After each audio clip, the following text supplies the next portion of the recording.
ಪರಂ ಶಾಂತಿ. ಇಂದಿನ ಸಂದೇಶದಲ್ಲಿ ಬಾಪೂಜಿಯವರು ಹೇಳ್ತಾ ಇದ್ದಾರೆ, ಕೇವಲ ಕೆಲವೇ ಬೇಹದ್ ಮಕ್ಕಳಿಂದ ವಿಧಿಪೂರ್ವಕವಾಗಿ ಹಳೆಯ ಜಗತ್ತಿನ ಪರಿವರ್ತನೆಯಾಗಿ ಹೊಸ ಜಗತ್ ಸ್ಥಾಪನೆಯಾಗಲಿದೆ. ವಾಣಿಗಳಲ್ಲಿಯೂ ಹೇಳಿದ, ಕೋಟಿಯಲ್ಲಿ ಕೆಲವರು, ಆ ಕೆಲವರಲ್ಲಿಯೂ ಕೆಲವು ಮಕ್ಕಳು ಮಾತ್ರ ನನ್ನನ್ನು ತಿಳಿದುಕೊಳ್ಳಲಿಕ್ಕೆ ಸಾಧ್ಯ. ಆ ಕೆಲವು ಮಕ್ಕಳು ಮಾತ್ರ ಹಳೆಯ ಜಗತ್ತನ್ನು ನಿಯಮಾನುಸಾರವಾಗಿ ಪರಿವರ್ತನೆ ಮಾಡಲಿದ್ದಾರೆ ಹಾಗೂ ಹೊಸ ಜಗತ್ತಿನ ಸ್ಥಾಪನೆಯ ಕಾರ್ಯವನ್ನು ಆರಂಭ ಮಾಡಲಿದ್ದಾರೆ. ಅಂದರೆ ಯಾರೇ ಆತ್ಮರಾಗಿರಲಿ, ಲೌಕಿಕ ಅಥವಾ ಅಲೌಕಿಕ, ಯಾವ ಆತ್ಮರೇ ಆಗಿರಲಿ, ಎಲ್ಲರೂ ಕಲ್ಪವೃಕ್ಷದಲ್ಲಿ ತಮ್ಮ ತಮ್ಮ ಶ್ರೇಣಿಗೆ ಅನುಗುಣವಾಗಿ ಒಂದು ಕ್ರಮಾಂಕದಲ್ಲಿ ಸೆಟ್ ಆಗುತ್ತಾ ಹೋಗಲಿದ್ದಾರೆ. ಇಲ್ಲಿ ಬಹಳ ಗಮನವಿಡುವ ವಿಷಯ ಅಂದರೆ, ಬಾಪೂಜಿಯವರು ಹೇಳ್ತಾ ಇದ್ದಾರೆ, ಅಲೌಕಿಕ ಜಗತ್ತಿನ ಆತ್ಮರು ಅಂತಂದರೆ ದೇವಿ ದೇವತಾ ಆತ್ಮರು ಅಥವಾ ಸೂಕ್ಷ್ಮ ಜಗತ್ತಿನ ಆತ್ಮರು ಹಾಗೂ ಲೌಕಿಕ ಜಗತ್ತಿನ ಆತ್ಮರು.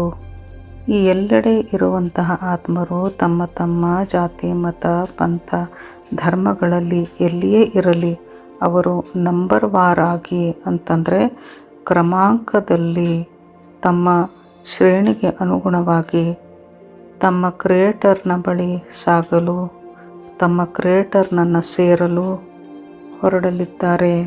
ಪ್ರತಿಯೊಂದು ಆತ್ಮವು ತನ್ನ ತನ್ನ ಕ್ರಿಯೇಟರನ್ನು ಸೇರಿಯೇ ಸೇರುತ್ತದೆ. ಅದರಂತೆ ಆ ಎಲ್ಲ ಆತ್ಮಗಳು ಸೆಟ್ ಆಗಲಿವೆ ಅಂತಂದರೆ ತಯಾರಾಗಿ ನಿಲ್ಲಲಿವೆ. ಲೌಕಿಕ ಅಲೌಕಿಕ ಯಾವುದೇ ರೀತಿಯ ಆತ್ಮಗಳಿರಲಿ, ತಮ್ಮ ಕ್ರಿಯೇಟರನ್ನು ಸೇರದ ಹೊರತು ಆ ಆತ್ಮಗಳಿಗೆ ಸುಖ, ಶಾಂತಿ, ಮೋಕ್ಷ, ಜೀವನ್ಮುಕ್ತಿ, ಶಕ್ತಿ ಯಾವುದೇ ಆಗಲಿ ಪ್ರಾಪ್ತಿಯಾಗಬೇಕು ಅಂತಂದರೆ ಅವರವರ ಕ್ರಿಯೇಟರ್ನಿಂದಲೇ ಈ ಎಲ್ಲವೂ ಅವರಿಗೆ ಪ್ರಾಪ್ತಿಯಾಗಬೇಕು. ಹೀಗಾಗಿ ನಿಮ್ಮ ತಂದೆಯು ನಿಮ್ಮೆಲ್ಲರಿಗೂ ಕೂಡ ನಿಮ್ಮ ಸಂಕಲ್ಪಗಳು ಸರಿಯಾದ ದಾರಿಯಲ್ಲಿ ಸಾಗುವಂತೆ ಡೈರೆಕ್ಷನನ್ನು ನೀಡುತ್ತಿದ್ದಾನೆ. ಅಂದರೆ ನಮ್ಮ ಪರಮಪಿತ ಬೇಹದ್ನ ಬಾಪೂಜಿಯವರು ನಮಗೆ ಸರಿಯಾದ ಸಂಕಲ್ಪಗಳನ್ನು ನೀಡುತ್ತಿದ್ದಾರೆ. ಆ ಒಳ್ಳೆಯ ಸಂಕಲ್ಪಗಳಿಂದ, ಆ ಒಳ್ಳೆಯ ಡೈರೆಕ್ಷನ್ನಿಂದ ನಾವು ಯಾವ ಉದ್ದೇಶದಿಂದ ಈ ಧರೆಗೆ ಬಂದಿದ್ದೇವೆಯೋ ಆ ತಂದೆಯ ಕಾರ್ಯವನ್ನು ಸಂಪೂರ್ಣಗೊಳಿಸುವಲ್ಲಿ, ಆ ಕಾರ್ಯವನ್ನು ವಿಧಿಪೂರ್ವಕವಾಗಿ ಸಂಪನ್ನಗೊಳಿಸಲು, ಅಂದರೆ ವಿಶ್ವ ಪರಿವರ್ತನೆಯ ಕಾರ್ಯ ಸುಗಮವಾಗಿ ಆಗುವ ನಿಟ್ಟಿನಲ್ಲಿ ಬೇಹದ್ನ ತಂದೆಯು ನಮಗೆ ಒಳ್ಳೆಯ ಡೈರೆಕ್ಷನ್ ಸಂಕಲ್ಪಗಳನ್ನೇ ನೀಡುತ್ತಿದ್ದಾನೆ. ಈಗ ಸದ್ಯದಲ್ಲಿ ನಮ್ಮ ಸಂಕಲ್ಪಗಳನ್ನೆಲ್ಲ ತಂದೆಯೇ ನಡೆಸಿಕೊಂಡು ಹೋಗುತ್ತಿದ್ದಾನೆ. ನಮ್ಮಲ್ಲಿ ಹೇಳುವ ಪ್ರತಿಯೊಂದು ಸಂಕಲ್ಪಗಳು ತಂದೆಯ ಡೈರೆಕ್ಷನ್ನಂತೆ ಹೇಳುತ್ತಿವೆ. ಅಂದರೆ ಎಂತಹ ಆತ್ಮಗಳ ಸಂಕಲ್ಪಗಳನ್ನು ಬಾಪೂಜಿಯವರು ತಾವೇ ಸ್ವತಃ ನಡೆಸಿಕೊಂಡು ಹೋಗುತ್ತಿದ್ದಾರೆ ಅಂತಂದರೆ, ಯಾವ ಆತ್ಮವು ತನ್ನ ಮನಸ್ಸು ಬುದ್ಧಿಯನ್ನು ಸಂಪೂರ್ಣವಾಗಿ ತಂದೆಯಲ್ಲಿ ಸಮರ್ಪಿಸಿಬಿಟ್ಟಿದೆಯೋ ಅಂತಹ ಆತ್ಮರ ಸಂಕಲ್ಪವನ್ನು ಸ್ವತಃ ಪರಮಪಿತ ತಂದೆ ಬೇಹದ್ನ ಬಾಪೂಜಿಯವರು ನಡೆಸಿಕೊಂಡು ಹೋಗುತ್ತಿದ್ದಾರೆ. ಅಂದರೆ ಯಾವ ಆತ್ಮ ನಾನು ಫರಿಷ್ಠಾ ಸ್ವರೂಪನಾಗಿದ್ದು ತಂದೆಯ ಸ್ವರೂಪನಾಗಿದ್ದೇನೆ, ತಂದೆಯ ಹೊರತು ನನ್ನ ಅಸ್ತಿತ್ವವೇ ಇಲ್ಲ ಎಂಬ ಸಮರ್ಪಣ ಭಾವವನ್ನು ಹೊಂದಿದೆಯೋ ಅಂತಹ ಆತ್ಮರನ್ನು ಸ್ವತಃ ತಂದೆಯು ನಡೆಸಿಕೊಂಡು ಹೋಗುತ್ತಿದ್ದಾನೆ. ನಮ್ಮ ಸಂಕಲ್ಪಗಳಂತೆ ನಮ್ಮ ಮನಸ್ಸು ಬುದ್ಧಿ ಕಾರ್ಯನಿರ್ವಹಿಸುತ್ತದೆ. ಹೀಗಾಗಿ ನಮ್ಮ ಸಂಕಲ್ಪಗಳನ್ನೇ ಒಳ್ಳೆಯ ಡೈರೆಕ್ಷನ್ಗೆ ಕರೆದುಕೊಂಡು ಹೋಗುವ ಕೆಲಸ ತಂದೆ ಸ್ವತಃ ಮಾಡುತ್ತಿದ್ದಾನೆ. ಇದರಿಂದ ಸಂಪೂರ್ಣ ರೀತಿಯಲ್ಲಿ ಮಕ್ಕಳು ಸಂಪನ್ನರಾಗಲಿ ಎಂಬುದೇ ಬೇಹದ್ ತಂದೆಯ ಉದ್ದೇಶವಾಗಿದೆ. ಅಂದರೆ ಯಾವುದೇ ವಿಘ್ನಗಳಿಲ್ಲದೆ ತಮ್ಮ ಕಾರ್ಯವನ್ನು ಬೇಹದ್ ಜ್ಞಾನಿ ಮಕ್ಕಳು ಮಾಡಲಿ ಎಂದು ತಂದೆಯು ಬಯಸುತ್ತಿದ್ದಾನೆ. ನಾವು ನಮ್ಮ ಮನಸ್ಸು ಬುದ್ಧಿಯನ್ನು ತಂದೆಗೆ ಒಪ್ಪಿಸಿದ್ದೇವೆ. ಹೀಗಾಗಿ ತಂದೆಯು ನಮ್ಮ ಸಂಕಲ್ಪಗಳನ್ನು ನೋಡಿಕೊಳ್ಳುತ್ತಿದ್ದಾನೆ. ಬಾಪೂಜಿಯವರು ಹೇಳ್ತಾ ಇದ್ದಾರೆ, ಪರಮಪಿತ ತಂದೆಯು ಮಕ್ಕಳ ಒಂದೊಂದು ಸಂಕಲ್ಪವನ್ನು ಸಹ ಬಲ್ಲವನಾಗಿದ್ದಾನೆ. ಹಾಗೂ ಜೀವನ್ಮುಕ್ತ ಆತ್ಮರೇ ಎಲ್ಲ ಆತ್ಮಗಳ ಕಲ್ಯಾಣ ಮಾಡಲು ಸಾಧ್ಯ, ಎಲ್ಲ ಆತ್ಮರಿಗೂ ಒಳ್ಳೆಯದನ್ನೇ ಮಾಡಲು ಸಾಧ್ಯ ಎನ್ನುವುದನ್ನು ತಂದೆಯು ಅರಿತಿದ್ದಾನೆ. ಜೀವನ್ಮುಕ್ತ ಆತ್ಮ ಅಂತಂದರೆ ನಮ್ಮ ಜೀವನದಲ್ಲಿ ಯಾವುದೇ ರೀತಿಯ ಸಮಸ್ಯೆಗಳು ಬರುತ್ತಿರಲಿ, ಅಂದರೆ ಶರೀರ, ಮನಸ್ಸು, ಬುದ್ಧಿ ಹಾಗೂ ಧನದ ಅಂದರೆ ತನು, ಮನ, ಧನ, ಈ ಯಾವುದೇ ಸಮಸ್ಯೆಗಳು ನಮ್ಮಲ್ಲಿ ಬಂದಾಗಲೂ ಸಹ ನಾವು ಅದರಿಂದ ಆಚೆ ಬರದಿದ್ದರೆ ನಾವು ಜೀವನ್ಮುಕ್ತ ಆತ್ಮರಾಗಲು ಸಾಧ್ಯವಿಲ್ಲ.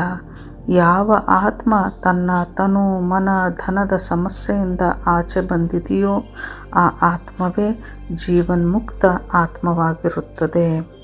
ಜೀವನ್ಮುಕ್ತ ಆತ್ಮ ಅಂತಂದರೆ 100% ನಿರ್ಬಂಧ ಆತ್ಮ, ಯಾವುದೇ ಬಂಧನಗಳಲ್ಲಿ ಒಳಗಾಗದೆ ಇರುವಂತಹ ಆತ್ಮ ಎಂದರ್ಥ. ಎಲ್ಲಿಯ ತನಕ ನಾವು ಇಚ್ಛಾ ಮಾತ್ರಂ ಅವಿದ್ಯ ಆಗುವುದಿಲ್ಲವೋ ಅಲ್ಲಿಯವರೆಗೂ ನಾವು ಬಂಧನದಲ್ಲಿಯೇ ಸಿಲುಕಿಕೊಂಡಿರುತ್ತೇವೆ. ಒಂದು ಜ್ಞಾನವನ್ನು ಹೊಂದಿರುವಂತಹ ಬುದ್ಧಿವಂತ ಆತ್ಮ ಮಾತ್ರ ತನ್ನ ಕಾರ್ಯವನ್ನು ಸಂಪೂರ್ಣವಾಗಿ ಸಂಪನ್ನಗೊಳಿಸಲು ಸಾಧ್ಯ. ಏಕೆಂದರೆ ನಮ್ಮ ಕಾರ್ಯ ಬಹಳ ದೊಡ್ಡ ಕಾರ್ಯವಾಗಿದೆ. ಸಂಪೂರ್ಣ ನಮ್ಮ ಮಲ್ಟಿವರ್ಸ್ ಅಂದರೆ ಬಾಪೂಜಿಯವರು ತಮ್ಮ ಜ್ಞಾನದಲ್ಲಿ ಹೇಳಿದ್ದಾರೆ, ಕೇವಲ ನಮ್ಮ ಮಲ್ಟಿವರ್ಸ್ ಅಷ್ಟೇ ಅಲ್ಲ, 100 ಕಲಾ ಮಲ್ಟಿವರ್ಸ್ವರೆಗೂ ಸಹ ಸರ್ಜನೆ ವಿಸರ್ಜನೆಗಳು ನಡೆಯುತ್ತಿವೆ ಎಂದು ಬೇಹದ್ ಜ್ಞಾನದಲ್ಲಿ ಬಾಪೂಜಿಯವರು ಹೇಳಿದ್ದಾರೆ.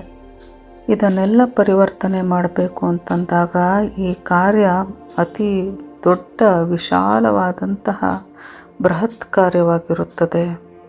ಸಂಪೂರ್ಣ ಮಲ್ಟಿವರ್ಸ್ನಲ್ಲಿ ಪರಮ ಪ್ರಕಾಶ, ಪರಮ ಶಾಂತಿಯನ್ನು ತುಂಬುವ ಕಾರ್ಯ ಅತಿ ಬೃಹತ್ ಕಾರ್ಯವಾಗಿದೆ.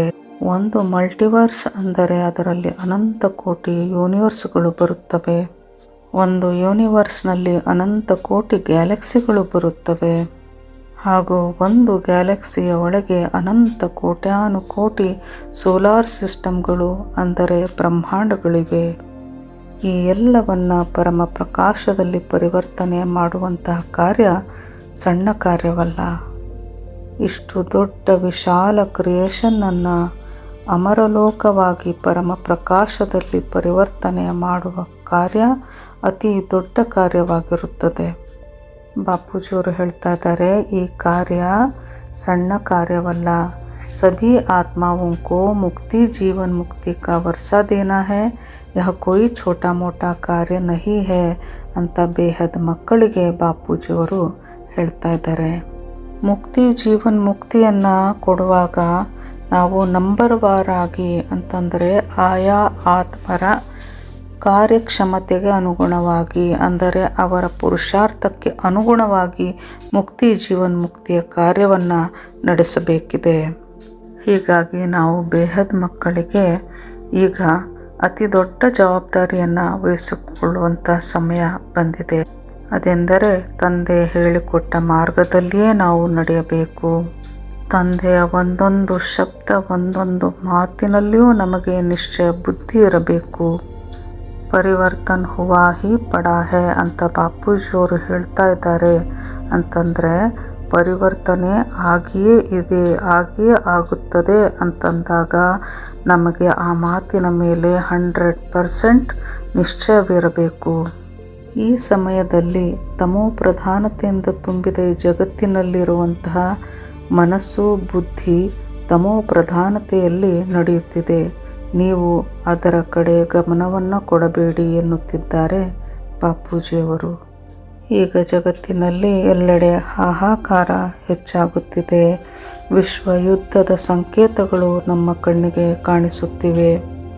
ಹೀಗೆ ದಿನೇ ದಿನೇ ತಮೋ ಪ್ರಧಾನತೆಯು ಹೆಚ್ಚಾಗುತ್ತಲೇ ಹೋಗುತ್ತಿದೆ. ಬಾಪೂಜಿಯವರು ಹೇಳ್ತಾರೆ, ಮಕ್ಕಳೇ, ನಾನು ಎಲ್ಲಿಯ ತನಕ ಈ ತಮೋ ಪ್ರಧಾನತೆಯಿಂದ ಕೂಡಿದ ಈ ಜಗತ್ತನ್ನು ತಡೆ ಹಿಡಿಯಲು ಸಾಧ್ಯ? ನೀವು ನಿಮ್ಮ ಕಾರ್ಯವನ್ನು ಬೇಗನೆ ಸಂಪನ್ನಗೊಳಿಸಿ ಅಂತ ಹೇಳ್ತಾ ಇದ್ದಾರೆ. ಬೇಗನೆ ಅಂತ ಅಂದರೆ ನಾವು ಸದಾ ಸೀಟ್ನಲ್ಲಿ ಸೆಟ್ ಆಗಿರಬೇಕು ಅಂತಂದರೆ ಸದಾ ಆತ್ಮಸ್ವರೂಪದಲ್ಲಿ ಇರುವ ಅಭ್ಯಾಸವನ್ನು ತೀವ್ರಗೊಳಿಸಬೇಕು.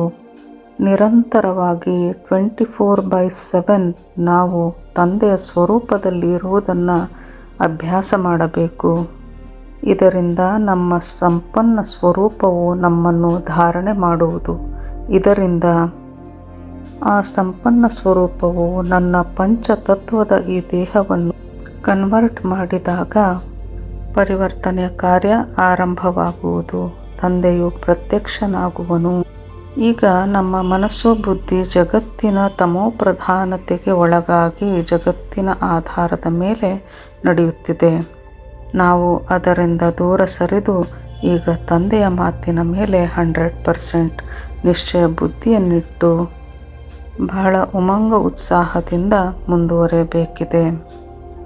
ನಮ್ಮ ಮುಂದೆ ಎಂತಹ ಪರಿಸ್ಥಿತಿಯೇ ಬರಲಿ, ಡ್ರಾಮಾ ಕಾ ಹರ್ ಸೀನ್ ಕಲ್ಯಾಣಕಾರಿ ಹೀ ಹೈ ಅನ್ನೋದು ನಮಗೆ ಚೆನ್ನಾಗಿ ತಿಳಿದಿರಬೇಕು. ಅಂದರೆ ಈ ವಿಶ್ವ ನಾಟಕದಲ್ಲಿ ಬರುವಂತಹ ಒಂದೊಂದು ಸೀನ್ ಕೂಡ ನಮ್ಮ ಕಲ್ಯಾಣಕ್ಕಾಗಿಯೇ ಎಂಬುದು ನಮಗೆ ಮನದಟ್ಟಾಗಬೇಕು. ಇದೇ ನಮ್ಮ ಉತ್ಸಾಹವಾಗಿರಬೇಕು.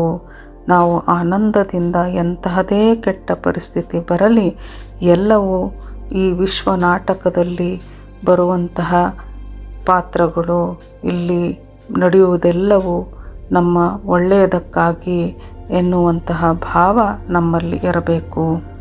ಈ ವಿಶ್ವವು ಒಂದು ನಾಟಕ ಅಂತ ಅಂದ್ಕೊಂಡಾಗ ನಮಗೆ ಒಂದು ಉತ್ಸಾಹ ಬರುತ್ತದೆ. ಯಾವುದೇ ಒಂದು ಕೆಟ್ಟ ಪರಿಸ್ಥಿತಿಯಲ್ಲೂ ಸಹ ನಾವು ವಿಚಲಿತರಾಗುವುದಿಲ್ಲ.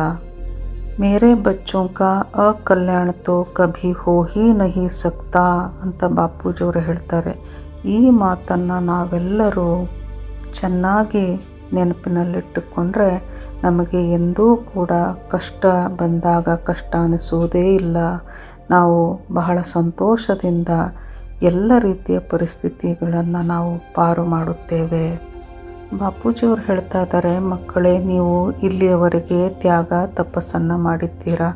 ಆದರೆ ಈಗ ನಿಮ್ಮ ತಂದೆಯು ನಿಮ್ಮನ್ನು ಸೀಟ್ನಲ್ಲಿ ಸೆಟ್ ಮಾಡುತ್ತಿದ್ದಾರೆ ಅಂತಂದರೆ ತಂದೆಯು ಈಗ ನಿಮಗೆ ಯಾವುದೇ ರೀತಿಯ ಪ್ರಾಬ್ಲಮ್ಮನ್ನು ಬರಲಿಕ್ಕೆ ಬಿಡೋದೇ ಇಲ್ಲ. ಅಂದರೆ ಸಂಬಂಧ, ಸಂಪರ್ಕ, ದೇಹದಾರಿ ಯಾವುದೇ ರೀತಿ ಪರಿಸ್ಥಿತಿಗಳಲ್ಲಿ ನಮ್ಮನ್ನು ತಂದೆಯು ಬೀಳಲು ಬಿಡುವುದೇ ಇಲ್ಲ. ಸದಾ ತಂದೆ ನಮ್ಮೊಂದಿಗಿದ್ದಾನೆ. ಅಂದರೆ ನಾವು ಆತ್ಮ ಎಲ್ಲಿಯವರೆಗೆ ನಮ್ಮ ಸೀಟ್ನಲ್ಲಿ ನಾವು ಸೆಟ್ಟಾಗಿರುತ್ತೇವೆಯೋ ಅಲ್ಲಿಯ ತನಕ ಎಲ್ಲವೂ ಸರಿಯಾಗಿ ನಡೆಯುತ್ತದೆ. ಅಂದರೆ ನಮ್ಮ ಮನಸ್ಸು, ಬುದ್ಧಿ, ತನು, ಮನ, ಧನದ ಚಿಂತೆಯೂ ಕೂಡ ನಮಗೆ ಬರದಂತೆ ಆ ಪರಮಪಿತ ನೋಡಿಕೊಳ್ಳುತ್ತಾನೆ. ಯಾವುದೇ ರೀತಿಯ ಸಂಬಂಧ, ಸಂಪರ್ಕ ಯಾವುದರಲ್ಲಿಯೂ ಸಹ ಕಷ್ಟ ಬರದಂತೆ ಪರಮಪಿತ ಕಾಪಾಡುತ್ತಾನೆ. ಯಾವಾಗ ನಾವು ಸದಾ ಆತ್ಮಸ್ವರೂಪದ ಸ್ಥಿತಿಯಲ್ಲಿ ಇದ್ದಾಗ ಮಾತ್ರ ನಮಗೆ ಯಾವುದೇ ರೀತಿಯ ಪ್ರಾಬ್ಲಮ್ಗಳು ಬರಲಿಕ್ಕೆ ಸಾಧ್ಯವೇ ಇಲ್ಲ. ನಾವು ಆತ್ಮಸ್ವರೂಪದಲ್ಲಿ, ಫರಿಷ್ಠಾ ಸ್ವರೂಪದಲ್ಲಿ, ತಂದೆಯ ರೂಪದಲ್ಲಿ ಇದ್ದಾಗ ನಾವು ಯಾವುದೇ ರೀತಿಯ ಕೆಟ್ಟ ಪರಿಸ್ಥಿತಿಗಳಲ್ಲಿ ಸಿಲುಕದಂತೆ ಪರಮಪಿತ ತಂದೆಯು ನೋಡಿಕೊಳ್ಳುತ್ತಾನೆ. ಬಾಪೂಜಿಯವರು ಹೇಳ್ತಾ ಇದ್ದಾರೆ, ಮಕ್ಕಳೇ, ಈಗ ನಿಮಗೆ ಕೆಲವೊಂದು ಪರಿಸ್ಥಿತಿಗಳು ನಿಮ್ಮ ಮುಂದೆ ಬರುತ್ತಿವೆ. ನಿಮ್ಮ ಮನಸ್ಸು ಸ್ವಲ್ಪ ವಿಚಲಿತವಾಗುತ್ತಿದೆ. ಆದರೆ ಈ ರೀತಿಯ ಸಣ್ಣ ಪುಟ್ಟ ಪರಿಸ್ಥಿತಿಗಳು ಬಂದಾಗ ಈ ಎಲ್ಲ ಪರಿಸ್ಥಿತಿಗಳು ನನ್ನನ್ನು ಅನುಭವಶಾಲಿಯನ್ನಾಗಿ ಮಾಡಲು, ನನ್ನನ್ನು ಶಕ್ತಿಶಾಲಿಯನ್ನಾಗಿ ಮಾಡಲು ಬರುತ್ತಿವೆ ಎಂದುಕೊಳ್ಳುತ್ತಿರಬೇಕು. ಯಾವ ಪರಿಸ್ಥಿತಿಗಳು ಸಹ ನಮ್ಮನ್ನು ವಿಚಲಿತರನ್ನಾಗಿ ಮಾಡದಂತೆ ನಾವು ಆತ್ಮಸ್ವರೂಪದಲ್ಲಿರುವುದನ್ನು ನಿರಂತರವಾಗಿ ಅಭ್ಯಾಸ ಮಾಡುತ್ತಿರಬೇಕು. ತಂದೆ ಹೇಳ್ತಿದ್ದಾರೆ, ಈಗ ಪರಮಪಿತ ನಿಮಗೆ ನೀಡುತ್ತಿರುವಂತಹ ಒಂದೊಂದು ಡೈರೆಕ್ಷನ್ನನ್ನು ಕೂಡ ನೀವು ನಿಮ್ಮ ಬುದ್ಧಿ ರೂಪಿ ತಿಜೋರಿಯಲ್ಲಿ ಅದನ್ನು ಸುರಕ್ಷಿತವಾಗಿಟ್ಟುಕೊಳ್ಳಿ. ತಂದೆಯ ಒಂದೊಂದು ಶಬ್ದ, ಒಂದೊಂದು ವಾಕ್ಯವೂ ಮಹಾವಾಕ್ಯವಾಗಿದೆ. ಆ ಎಲ್ಲ ವಾಕ್ಯಗಳನ್ನು, ತಂದೆಯ ಪ್ರತಿಯೊಂದು ಶಬ್ದವನ್ನು ನಾವು ನಮ್ಮ ಬುದ್ಧಿಯಲ್ಲಿ ತುಂಬಿಸಿಕೊಳ್ಳುತ್ತಾ ಹೋಗಬೇಕು. ಇದರಿಂದ ಮುಂದೆ ಬರುವ ಸಮಯದಲ್ಲಿ ನಾವು ನಮ್ಮ ತಿಜೋರಿಯಿಂದ ಅಂತಂದರೆ ಇವಾಗ ಏನು ನಾವು ನಮ್ಮ ಬುದ್ಧಿ ರೂಪಿ ತಿಜೋರಿಯಲ್ಲಿ ತಂದೆಯ ವಾಕ್ಯಗಳನ್ನು ನಾವು ತುಂಬಿಸಿಕೊಳ್ಳುತ್ತಿದ್ದೇವೆಯೋ, ಆ ಎಲ್ಲ ಮಹಾವಾಕ್ಯಗಳು, ಆ ಎಲ್ಲ ಶಬ್ದಗಳು, ಆ ಎಲ್ಲ ತಂದೆಯ ಶಕ್ತಿ ಎಲ್ಲವೂ ನಮ್ಮ ಬುದ್ಧಿಯಲ್ಲಿ ತುಂಬಿಕೊಂಡಾಗ ನಾವು ಮುಂದೆ ಬರಲಿರುವ ಸಮಯದಲ್ಲಿ ಅವುಗಳನ್ನೆಲ್ಲ ಯಶಸ್ವಿಯಾಗಿ ಉಪಯೋಗಿಸಿಕೊಳ್ಳಬಹುದು. ಪರಂ ಶಾಂತಿ.